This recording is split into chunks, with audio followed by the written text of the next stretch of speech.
Hello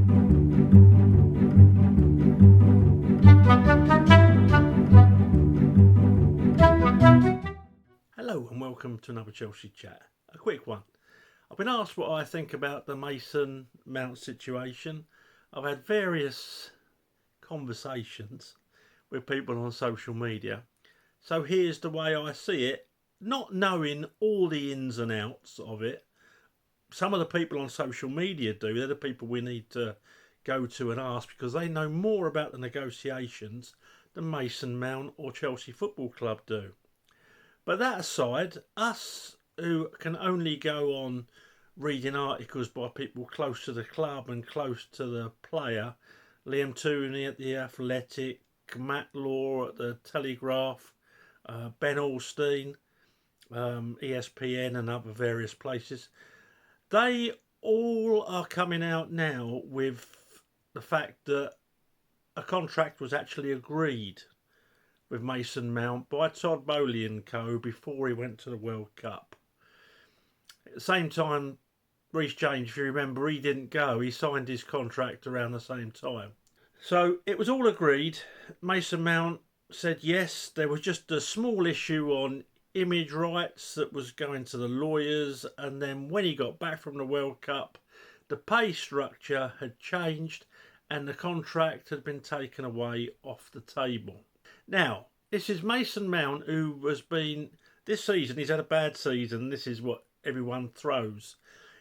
He has apparently been carrying an injury, playing through pain with a pelvic problem, which has now been operated on. Prior to this season, where he only got 3 goals and made 6 assists, he was the first person since Hazard to have more than 10 goals and 10 assists. He scored 13 goals with 16 assists the season before.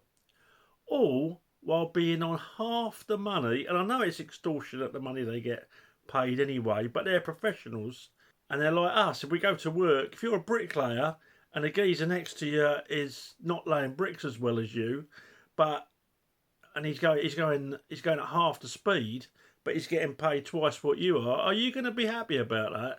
I know I wouldn't be. So whilst Mason Mount's been on £70,000 a week, Callum Hudson-Odoi has been on 150,000. Ruben Loftus-Cheek has been on 140,000. He's seen players come into the club. Raheem Sterling, £350,000 a week. Reece James, as I said, same negotiation period, £250,000 a week. Now, I'm not saying Mount deserves exactly the same as Reece James, but not far off our Player of the Year 2 years running, with the sort of stats that he was producing prior to this season. I just find the abuse that he gets on social media absolutely mind-numbing from people like me who haven't got a clue other than what they read. I mean, there's this article come out which has been squashed by all those journalists who are close to the club, saying he's just been offered £285,000 a week and he's turned it down. Absolute pish, according to most journalists who are in the know. But people don't have a look at what other journalists are saying. They don't have a look at what other people are saying about that, who are in close contact with the club and close contact with the player. They just read something and go, ooh, that must be right. I've just read it. Now, whether they're self-congratulating themselves on being able to read that headline and they just get a bit carried away, I don't know. We do know some of our overseas supporters seem to have a gripe because he's English and white, even though they support an English club. This white thing does my nut in, it's just like a black thing does my nut in. 2023 and people still looking at skin colour, but apparently in certain parts of the world that's acceptable. And it's acceptable to say he's English and white, sell him. And that is for a very small minority, by the way, just as the Cabbages, just as the mind-numb people over here who support Chelsea by being unsupportive and abusive to players, managers, anyone they get up and think, oh, let's have a go at him today. It's a small minority. Most fans are absolutely great. We've all got our own opinions. We all don't agree. You know, I've had loads of not rows, but arguments with people, but conversations, and I respect what they say. If they can back it up with reasoning, they don't even have to back it up with reasoning. But why? How is support abusing your own players? I'd love them to. I'd love them to tell me how abusing your own players, your own manager, is support. Now I could abuse that board. I really, really could. I'm not going to, but I really could. I think. Oh, you don't want to know what I think. Otherwise, it'll make me a hypocrite. But that's the story apparently behind the Mason Mount deal. He's going to be peed off that for 3 years he's been one of the lowest paid players at the club.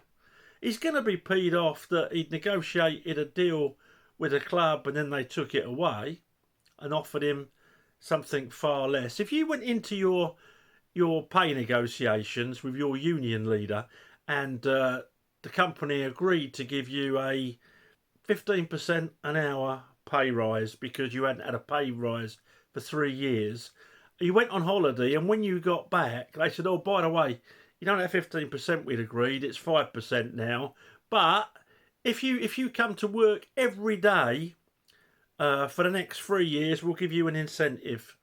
If you don't have any days off sick, we'll give you up to 12%. What would you say to that company? I know what I'd say. That would be abusive. So there we go, Mason Mount. Other rumours, Kovacic to Manchester City. I don't think we should sell players to other Premier League clubs, I'll be honest. But if anyone's paying the big bucks, then that's the way it has to go, I suppose. I think you'd do really, really well at City if it's the cover that we first got and not the one we've had this season, who's been like a headless chicken, really, and definitely unreliable. So if we get 35 million for him, which is being muted, or 40 million, good deal, I guess.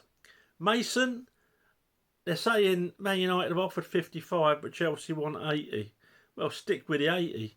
You'll be able to sell him at 55 at Christmas.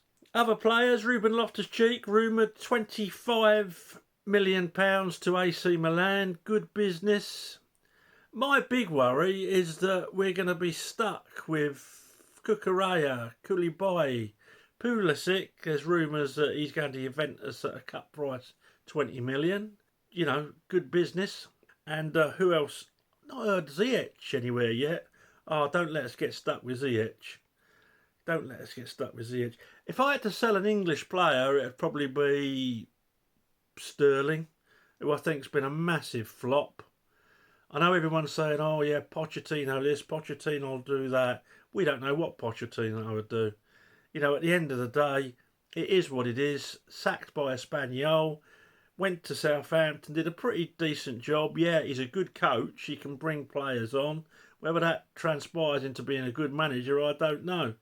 He then went to Tottenham, didn't win a thing. The bridesmaid, Potless Poch, went to PSG, where, to be fair, you would have to, I don't know what you'd have to do to lose the French league. I don't entirely blame him for losing it in his first year, but when he took over from Tuchel, he was on the same points as Lille and Lyon, and as we all know, was it Lyon went and, or was it Lille? Lille, I think, went and beat them to it. Second year, he when Messi was signed, Donnarumma,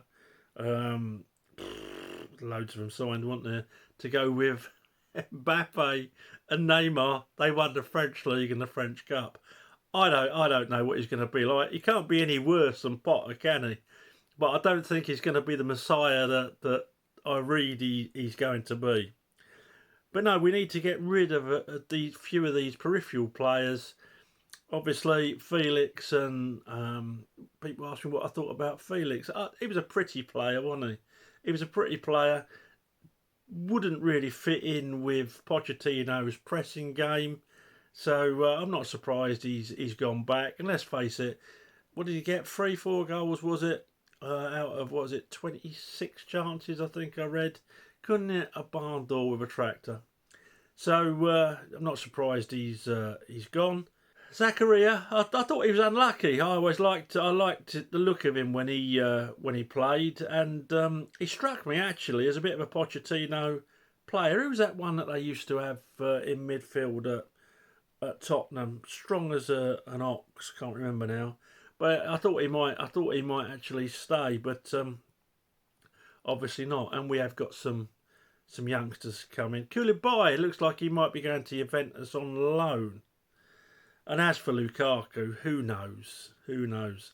I'll be honest, I don't want him back. But if Poch wants him, then we'll have to support Poch, and we'll have to see what sort of Romelu turns up. Because when he's fit, he's a bit of a beast, and when he's been down the kebab shop standing next to me, he plays like I would now. That's it, really. I hope that's answered all the questions from Chelsea Chat.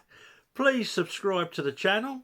Please throw the video a like, and I'll pop up every so often during the summer when people ask me my thoughts on things, and I can't be bothered typing it out 450 times. You might disagree with me. Let's all respect each other, and yeah, let's hope Chelsea do the business this summer, and let's hope Poch is the Messiah. Thanks for watching. Up to Chelsea.